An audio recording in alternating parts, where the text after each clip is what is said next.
ইংরেজি যারা বোঝো না বা ইংরেজি যাদেরকে খুব কঠিন লাগে সেইখান থেকে একদম গোড়া থেকে ইংরেজি ক্লাস শুরু। উইদিন 7 ডেজ 7 দিনের মধ্যেই আবার আমরা ক্লাস 8 এর লেভেলে পড়াশোনা চলে আসবো। ঠিক আছে, তাহলে আজকের টপিক হচ্ছে how to learn English. How to learn English. How to learn English, English কিভাবে শিখতে হয়, ইংলিশ কিভাবে পড়তে হয়, ইংলিশ পড়তে গেলে কি কি দরকার লাগে। অ্যালফাবেট অ্যালফাবেটস, এই অ্যালফাবেটস গুলি ভালো করে মানুষকে পড়ে দিতে হয়। অনেক ছাত্রছাত্রী আছে আমাদের এই মাদ্রাসাতে, অনেক ছাত্রছাত্রী আছে এই স্কুলে, নবম শ্রেণীতে পড়ে, দশম শ্রেণীতে পড়ে, কিন্তু ভালো করে অ্যালফাবেটস এর জ্ঞান নাই। এই অ্যালফাবেটস গুলো হচ্ছে স্মল লেটার্স,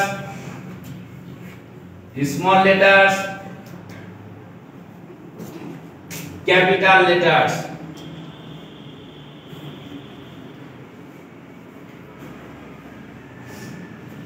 দুঃখের বিষয়, আমাদের ছাত্রছাত্রী নামটা লিখতে লিখতে হঠাৎ করে এসটা বড় হাতের, কালকে এখানটায় খাতায় পেয়েছিলাম, হঠাৎ করে এফটা বড় হাতের নামের মধ্যে কোথায় ক্যাপিটাল লেটার্স বসাতে হয় আর কোথায় স্মল লেটার্স বসাতে হয় ওইটাই জানে না। নামের অর্ধ অক্ষর বড় হাতের হয়, তারপরে আবার টাইটেলের অক্ষরটি, টাইটেলের লেটারটি বড় হাতের হয়, মধ্যেখানে সব ছোট হাতের হবে। নাম আর টাইটেলের মধ্যে ফাঁকা রাখতে হয়। এইটা পর্যন্ত আজ পর্যন্ত জ্ঞান হয়নি। কারো কারো হয়েছে, বেশিরভাগের গুলো জ্ঞান নাই। তাই এইগুলো জিনিস পড়ে নিতে হবে। এই যে লেটার্স গুলো আছে, এই লেটার্স গুলো আরো একটি ভাগ আছে, সেটা হচ্ছে কার্সিভ লেটার্স। কার্সিভ লেটার মানে হচ্ছে পেঁচানো হাতের অক্ষর। পেঁচানো হাতের অক্ষর কি অক্ষর? পেঁচানো হাতের অক্ষর। এটার আবার দুটো ভাগ আছে, খাতায় লিখ সব। Capital and small. এই ক্যাপিটাল আর স্মল, এই যে কার্সিভ লেটার্স আছে, ক্যালিওগ্রাফিক লেটার্স আছে, এটা আমাদের এখানটা চর্চা নেই।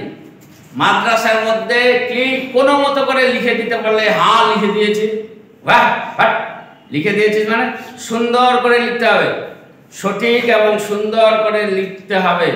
এই সৌন্দর্যতার আপার লিমিট নাই। এটা একটি শিল্পের মতো, লিখেছ সুন্দর হয়েছে, আরো সুন্দর, আরো সুন্দর, আরো সুন্দর।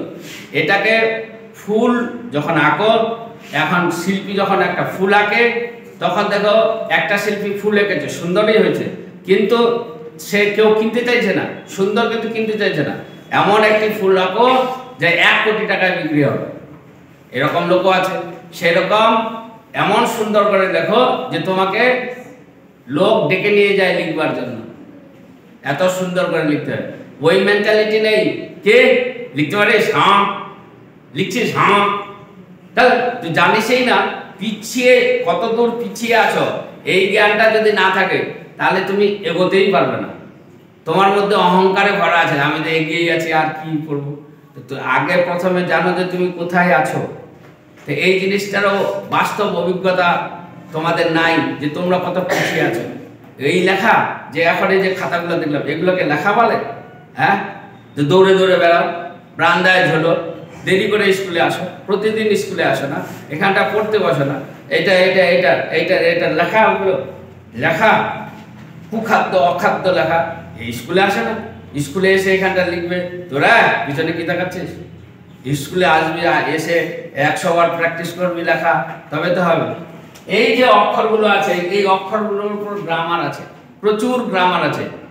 এই গ্রামারগুলো তোরা পড়িস না, তোদের সিলেবাসে নেই, কিন্তু অক্ষরের উপরে গ্রামার আছে। অক্ষরের উপরে গ্রামারগুলো কিরকম?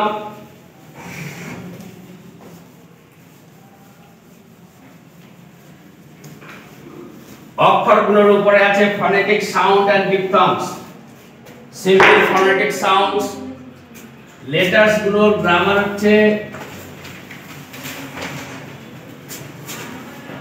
ধরো একটা আছে ডিপথংস, ডিপথংস, আর একটা আছে phonetic sound, phonetic sounds, phonetic sounds and diphthongs. কোনদিন ডিপথংস পড়েছিস? কোন গ্রামারে শুনেছিস? নাই তোমাদের। তো এটা হচ্ছে অক্ষরের উপরে গ্রামার, ডিপথংস। এটা যে ডিকশনারিটা লিখে দিলাম, অ্যাডভান্স লার্নার্স ডিকশনারি, ওখানটায় প্রথম দিকে এই ডিপথংস গুলো দেওয়া আছে। ফনেটিক সাউন্ড কোনগুলোকে বলছি? বি এ বা, সি এ কা, ডি এ ডা, এইগুলোকে বলছি আমরা ফনেটিক সাউন্ড। তো বি এ বা, বি একটা লেটার, এ একটা লেটার, দুটো মিলে হলো বা, বে, বি। এইগুলো কি হলো? বি, বা, বে, এগুলো কি হলো? সাউন্ড। এর আগের দিনও পড়িয়েছি, এগুলো হচ্ছে সাউন্ড, ওই জন্য এর নাম হচ্ছে ফনেটিক সাউন্ড। যেমন তোমরা এখনো বুঝতে না পারলে ডিটেইলসে পড়াই, সেটা হচ্ছে বি এ বা, ঠিক আছে? এর ফনেটিক সাউন্ড বাংলা হরফে লিখলে বি বয়াকার বা, বয় দখল আকার বে, বয় শিকার বি। সি এ লিখলে কে, কা, কি, কয় শিকার কি বা কয় দীর্ঘিকার কি, কয় দীর্ঘিকার কি, কি। তাহলে এই এই এই যে এটা সিটা লেটারস, এটা লেটার, দুইটি অক্ষর মিলে কে, কাকের মধ্যে কে কে কে কে, এটা কি? এটা লেটার? নো, এটা হচ্ছে সাউন্ড। কি সাউন্ড? Phonetic sound. এগুলোকে মুখস্থ করে রাখতে হবে। দু চারটা উদাহরণ দিলাম, তো দু চারটা উদাহরণে তো তুমি পণ্ডিত হয়ে যাবে না, এটাকে বারবার লিখে লিখে মুখস্থ করতে হবে। এবং এইটাই তোমাকে শব্দ ভান্ডার বাড়াতে সাহায্য করবে। এখানটায় লিখবে, শব্দ বানাবে বা, ঠিক আছে? বা দিয়ে কি হবে? উদাহরণ দাও। বা, বা, ওই তো বে হয়ে গেল, বা, বা। বার্ড, বি আই হয়ে গেল। আচ্ছা চলো, B A R D, bird মানে কবি, এই যে বা হয়ে গেল, এটা হচ্ছে উচ্চারণ bird. Baby, B A B Y, যে বললো বি এ বি, এই যে বেবি, বেবি, এটা বে উচ্চারণ হলো, এটা বা উচ্চারণ হলো, বি এ বা, আর বি এ বে, বি এ বে, বি এ বে। হ্যাঁ, তাহলে বা, বে। হ্যাঁ, তাহলে এই যে এখানে বা, তো এরকম শব্দ হবে। তাহলে নতুন শব্দ শিখলে এগুলো ডিকশনারি দেখে দেখে প্রত্যেকদিন নতুন নতুন শব্দ বসিয়ে মুখস্থ করতে হবে। এটাকে যেমন মুখস্থ করতে হবে, নতুন নতুন শব্দ মুখস্থ করতে হবে, তাহলে ভোকাবুলারি বিল্ডিং হবে, শব্দ ভান্ডার বাড়বে। এইটাই পড়া দিয়েছিলাম। এইটা ছাত্রছাত্রীদের মধ্যে, বেশিরভাগ ছাত্রছাত্রীদের মধ্যে কোনো জ্ঞান নাই। জ্ঞান না থাকবার জন্য তারা রিডিং পড়তে পারে না। তারা নতুন শব্দ দেখলে, বড় শব্দ দেখলে ঘাবড়ে যায়, আর উচ্চারণ করতে পারে না। এটা একটা রোগ।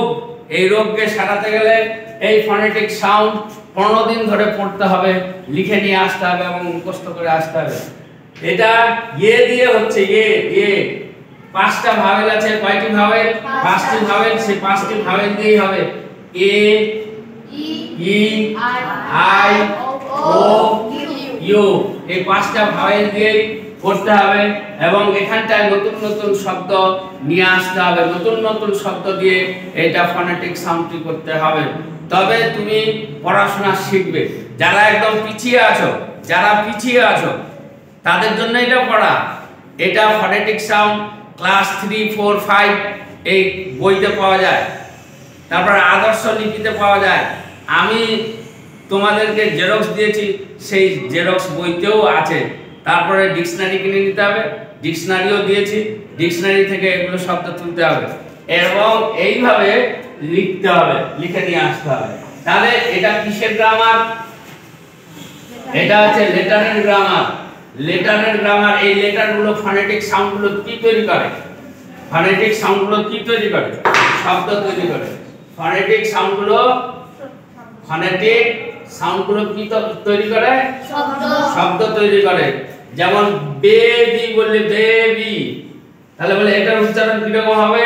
যে বি এ ব্যা, B Y by, B Y B, baby.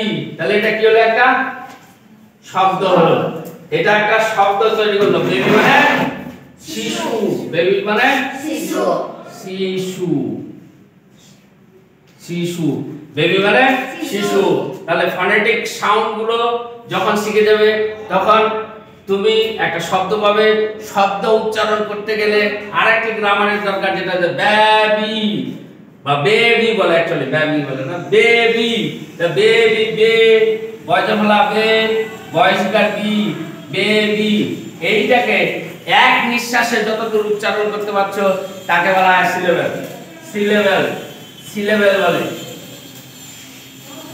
তাহলে এই যে ফনেটিক সাউন্ড গুলো হচ্ছে, এটা সিলেবেল তৈরি করে। কি তৈরি করে? সিলেবেল তৈরি করে। কি তৈরি করে? সিলেবেল। এই সিলেবেলটা নেক্সট পর্যায়ে ফনেটিক সাউন্ড পড়ার পরে সিলেবেল শিখতে হবে। এই সিলেবেলটা কি? এই সিলেবেল কাকে বলে? এক নিঃশ্বাসে, এক নিঃশ্বাসে হলো না, একটু ভুল হলো। এক নিঃশ্বাসে, নিঃশ্বাসে, এক নিঃশ্বাসে শব্দের, ইয়েস, শব্দের যতটুকু উচ্চারণ করা যায়, যতটুকু উচ্চারণ করা যায়, যতটুকু উচ্চারণ করা যায়,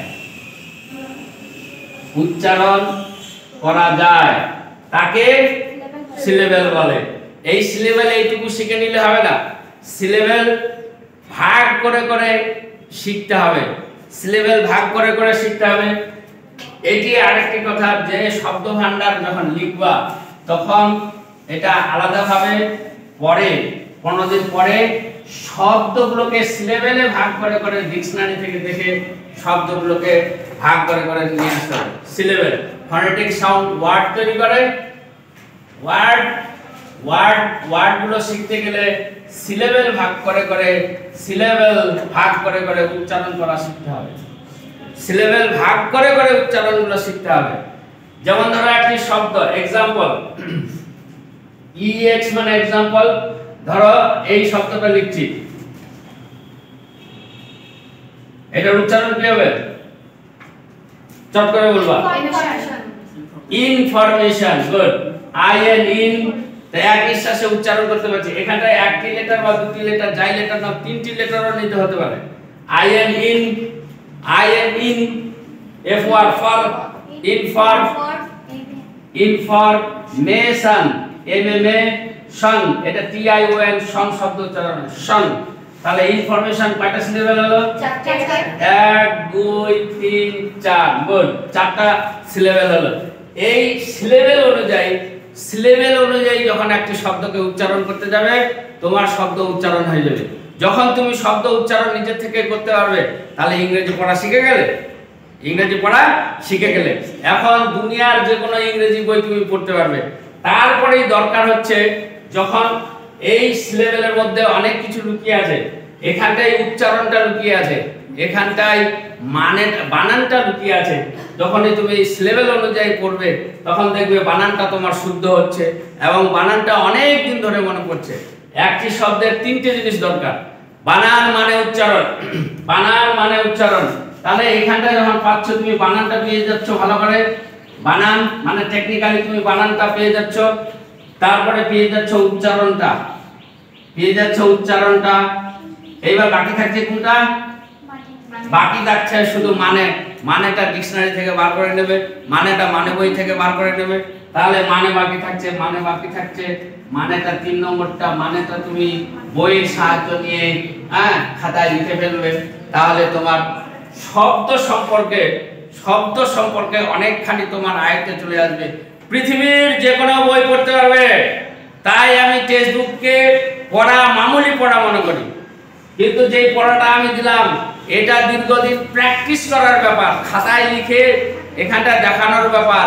15 দিন, 20 দিন, 25 দিন, 30 দিন দেখাবে, টেক্সট তো পড়তেই থাকবে। তাহলে এই যে একটা শব্দ তৈরি হলো, এর নেক্সট পর্যায়ে হচ্ছে শব্দের গ্রামার। শব্দের গ্রামার কি? শব্দের গ্রামার হচ্ছে পার্টস অফ স্পিচ, এটা একটা শব্দের গ্রামার। পার্টস অফ স্পিচ 8 প্রকারের। তারপরে জেন্ডার, জেন্ডার হচ্ছে শব্দের গ্রামার। পার্টস অফ স্পিচ পরিবর্তন, পদ পরিবর্তন, change of parts of speech, ওটাই শব্দেরই গ্রামার। শব্দের গ্রামারের উপরে স্ট্রেস আছে, স্ট্রেসটাও তোমার শব্দেরই গ্রামার। শব্দের গ্রামার হচ্ছে numbers, singular number, plural number, এগুলো হচ্ছে শব্দের গ্রামার। শব্দগুলো কি তৈরি করে? বাক্য তৈরি করে, সেন্টেন্স তৈরি করে। সেন্টেন্সের গ্রামার আলাদা, সেটা তোমরা তো পড়োই, যে সেন্টেন্সের গ্রামার হচ্ছে tense, kinds of sentences, narration, voice, এগুলো সব বাক্যের একটা সেন্টেন্সের গ্রামার। দেখবে এইভাবে গ্রামারকে কোনো বইতে ভাগ করা নাই, এইভাবে ইংরেজিকে পড়ানোর নিয়ম পর্যন্ত নাই। এইভাবে দেখবে যে তোমার ফনেটিক্যাল সাউন্ড, ফনেটিক সাউন্ড তোমাদের সিলেবাসে নাই, ঠিক আছে? তোমাদের সিলেবাসে নেই। সিলেবেল, সিলেবেল নেই সিলেবাসে, সিলেবেল নেই, তাহলে তোমরা উচ্চারণ করতে পারবে কি করে? তাহলে এইটুকু যেটুকু পড়ালাম আমি, তারপরে শব্দের যে গ্রামার ওটা তোমাদের সিলেবাসে আছে, ক্লাস 5, 6 এ পাবা। জেন্ডার পাবা, পার্টস অফ স্পিচ পাবা, নাম্বার পাবা, পার্সনস পাবা, ওগুলো সব শব্দের। এই পদ পরিবর্তন, change of parts of speech, তোমরা ওগুলো সেগুলো কোথায় পাবা? তোমাদের সিলেবাসের মধ্যেই আছে, ওয়েস্ট বেঙ্গল গভর্নমেন্টের সিলেবাসের মধ্যেই আছে। কথা বোঝা গেল? এইটা হচ্ছে প্রথম পড়া।